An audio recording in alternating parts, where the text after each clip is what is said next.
آج کے اس دور میں کروڑوں لوگ ڈپریشن کے مرض میں مبتلا ہیں۔ صحیح معنی میں اگر دیکھا جائے تو جیسا کہ ہم الامراض قبض کو کہتے ہیں، لیکن دراصل الامراض اصل میں ڈپریشن ہی کو ہونا چاہیے، کیونکہ یہ بہت سے امراض کا پیش خیمہ ہے، بہت سے امراض کے لیے یہ راہیں ہموار کرتا ہے۔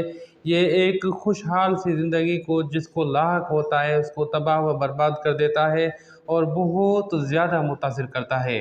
آج ہم آپ کو اس ویڈیو کی توسط سے بتائیں گے بغیر دوا کے ڈپریشن کا انتہائی آسان اور مؤثر علاج کیسے کیا جا سکتا ہے۔ سب سے پہلے آپ پانی زیادہ سے زیادہ پئیں۔ اگر کم پئیں تو بھی کم از کم آپ نے 8 گلاس تو لازماً پینے ہیں دن میں۔ اس کے بعد ورزش کریں۔ ورزش کم سے کم دن میں 2 مرتبہ کریں، اور اگر ممکن ہو تو کم سے کم 20 منٹ تک ورزش کر لیا کریں۔ قرآن پاک حفظ کریں۔ اگر نہیں کر سکتے تو سورہ رحمان حفظ کر لیں۔ تو اس کے بعد اگر وہ بھی نہیں کر پاتے تو سورہ کاف کی آیت نمبر 35 حفظ کر لیں۔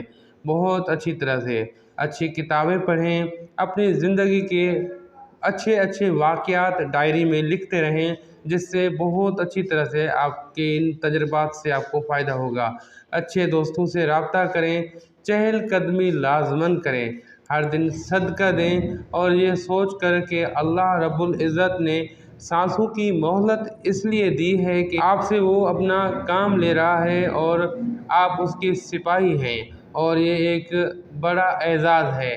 اس اعزاز پر شکر ادا کریں کہ اتنی ساری خلقت میں اس نے آپ کو منتخب کیا اور آپ کو صحت اور زندگی بخشی۔ حالانکہ ڈپریشن تو آپ کو ہے، لیکن اس کے ساتھ بہت سی کمپلیکیشن آپ کو ہو سکتی ہیں جن سے آپ کو اللہ رب العزت نے بچائے رکھا ہے۔ کھیل کھیلیں، مثلاً کرکٹ، ہاکی یا جس بھی کھیل میں آپ دلچسپی رکھتے ہیں وہ کھیل لازماً کھیلیں، اپنے آپ کو مصروف رکھیں۔ مارشل آرٹس کھیلیں اور مارشل آرٹس میں حصہ لیں اور کلاسز اور کلب جوائن کر لیں۔ نمازیں پابندی سے پڑھیں اور حضور قلب کے ساتھ پڑھیں۔ اس قدر حضور قلب کے ساتھ پڑھیں کہ اپنی ذات کو بھول جائیں، اور یہ خیال رکھیں، حدیث میں ایک چیز بیان کی گئی ہے کہ احسان اس کو کہتے ہیں کہ آپ یہ سمجھیں کہ اللہ رب العزت آپ سے مخاطب ہیں، اور جو آپ بول رہے ہیں، جو کہہ رہے ہیں، وہ آپ سے مخاطب ہیں، ہر سوال کا وہ آپ کو جواب دے رہے ہیں۔ اگر نہیں کر سکتے ایسا تو آپ کم از کم بھی یہ سمجھیں کہ آپ اللہ رب العزت سے مخاطب ہیں۔ اگر آپ یہ نہیں خیال کر سکتے کہ آپ کو وہ جواب دے رہے ہیں تو اس قدر حضور قلب ہونا چاہیے، اس قدر یقین محکم ہونا چاہیے کہ آپ یہ سمجھیں کہ اللہ رب العزت سے آپ مخاطب ہیں، اور یہ یقین رکھیں کہ وہ رگ جان سے بھی زیادہ قریب ہے، وہ آپ کو دیکھ رہا ہے اور آپ کی ہر دعا، ہر پکار سن رہا ہے، وہ آپ کا بہترین مددگار اور ساتھی ہے۔ اور ہر وقت ہر نماز کے بعد ایک مسنون دعا ہے جس کا اردو ترجمہ یہ ہے، آپ بے شک اردو میں ہی یہ دعا مانگ لیجئے: اے میرے رب، تو قرآن کو میرے دل کا بہار اور میرے سینے کا نور اور میرے غم کو دور کرنے والا اور میری فکر کو لے جانے والا بنا دے۔ اگر مشکل ہو